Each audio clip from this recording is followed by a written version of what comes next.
श्री शिवाय नमस्तुभ्यम दोस्तों। श्री हस्तिनापुर शिव महापुराण कथा पूज्य पंडित प्रदीप जी मिश्रा बुराड़ी दिल्ली के पहले ही दिन की कथा में गुरुजी ने दो रोचक जानकारी दी। दो अच्छे, बहुत ही सुंदर, बहुत ही अच्छे उपाय प्रयोग बताए हैं गुरुजी ने। कहीं प्रवास में हैं, कहीं जा रहे हैं और भोलेनाथ की हमें बहुत ही याद आ रही है, तो हम लोग शिवलिंग मुद्रा बनाकर मन ही मन उस शिवलिंग की पूजा कर सकते हैं।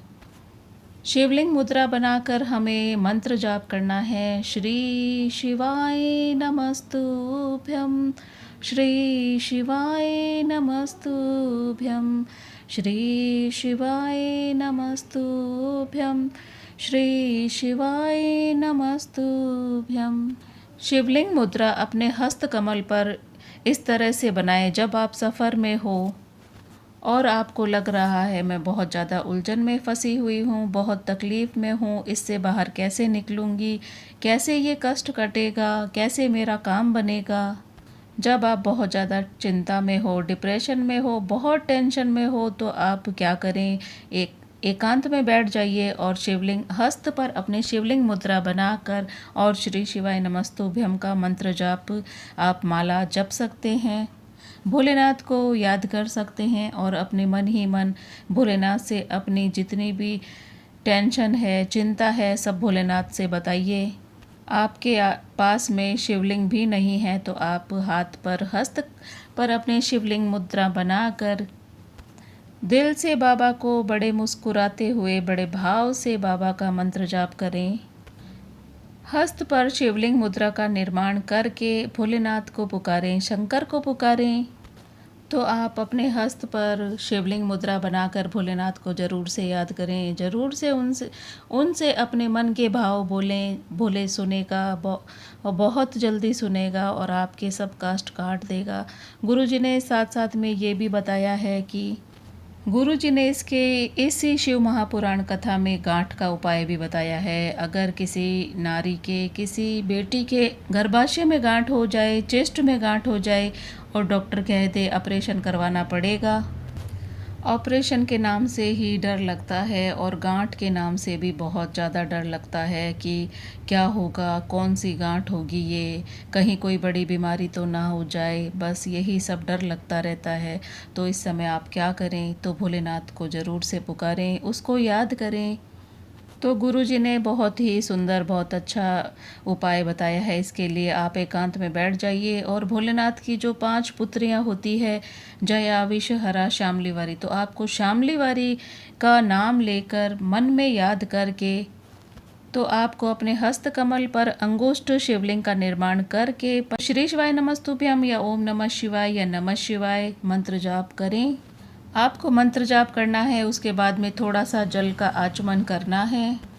धीरे धीरे शरीर की गांठ गलना चालू हो जाएगी। आपको ये निरंतर 15 दिन तक तो करना ही है ये उपाय, पर भोलेनाथ पर विश्वास करके उनकी पुत्री का नाम लेकर, शामलीवारी का नाम लेकर ही एकांत में बैठकर हस्त कमल पर शिवलिंग बनाकर आपको ये मंत्र जाप करना है। शामलीवारी कोई साधारण नाम नहीं है, ये भोलेनाथ की तीसरे नंबर की बेटी है शामलीवारी। भोलेनाथ की 6 पुत्रियां हैं, जिसमें 5 जो ऊपर शिवलिंग के ऊपर जो जलाधारी होती है उसके अंदर होती है जया, विषहरा, शामलीवारी, 2 तली देव और 1 पुत्री भोलेनाथ की शिवलिंग पर ही है, अशोक सुंदरी मैया। तो भोलेनाथ की ये 6 पुत्रियां हैं। ये कथा जो अभी दिल्ली में चल रही है, ये 27 तारीख को विराम हो जाएगी। 30 मई से 5 जून तक लातूर, महाराष्ट्र में 2 बजे से लेकर 5 बजे तक जो शिव महापुराण कथा चलेगी। भोलेनाथ की बेटियों के नाम से शिवपुत्री शिव महापुराण की कथा लातूर में होगी। उस कथा में भोलेनाथ की जो ये तीसरे नंबर की बेटी है शामलीवारी, जब लातूर में हम लोग शिवपुत्री शिव महापुराण की कथा सुनेंगे, कथा का जब हम लोग लाभ लेंगे तो शामलीवारी का चरित्र गुरुजी हमें सुनाएंगे। तो उस शिव महापुराण की कथा में गुरुजी बताएंगे कि शामलीवारी क्या करती है। एक असुर आया और उसने जब शामलीवारी का हाथ पकड़ा, वो ले जाने लगा शामलीवारी को ले जाकर उस राक्षस ने एक कक्ष में बंधन बना लिया। भोलेनाथ की पुत्री को बंधन से मुक्त होने के लिए भोलेनाथ का पूरा चरित्र उठाकर देखिए। भोलेनाथ की पुत्रियों पर जब जब किसी असुर ने संहार करना चाहा, कोई राक्षस ने संहार करना चाहा, भोलेनाथ की बेटियों को छूना चाहा या भोलेनाथ की पत्नी जैसे पार्वती माँ को छूना चाहा, स्पर्श करना चाहा, भोलेनाथ ने उनका अंत नहीं किया है। स्वयं माँ पार्वती को जब उसने स्पर्श किया किसी भी राक्षस ने, तो माँ पार्वती ने उनका अंत किया। और जब भोलेनाथ की बेटियों को उन्होंने स्पर्श किया तो भोलेनाथ की बेटियों ने उनका अंत किया है। तो ये सीख दे रही है शिव महापुराण की कथा कि अपनी बेटियों को शिक्षा दो, शास्त्र पढ़ाओ, और साथ में अपनी बेटियों को शस्त्र की भी शिक्षा देनी है कि वक्त पड़े तो वो भी दुर्गा भवानी चामुंडा बनकर अपनी रक्षा खुद कर सके, वक्त पड़ने पर वो खुद शस्त्र चला सके और अपनी लड़ाई स्वयं लड़ सके। अपनी बेटियों को अच्छी कॉलेज में पढ़ाओ, अच्छी शिक्षा दीक्षा दीजिए, साथ में आपको शस्त्र चलाना भी उनको सिखाना है। अपनी रक्षा कैसे करें वो भी उनको सिखाना बहुत ज़रूरी हो गया है आज के समय में, क्योंकि माँ बाप कहाँ कहाँ साथ में रहते हैं। तो अपनी लड़ाई अपने आप को लड़नी कैसे है वो भी उनको सिखाना है।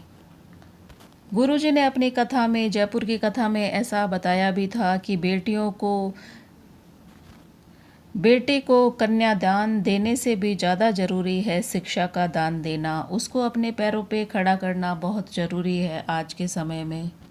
बेटी को अच्छा पढ़ाएं और उच्च शिक्षा दान में देनी है। कन्यादान दिया है, हो सकता है वो एक ना एक दिन समाप्त हो जाता है, लेकिन शिक्षा का दान कभी समाप्त नहीं होता है।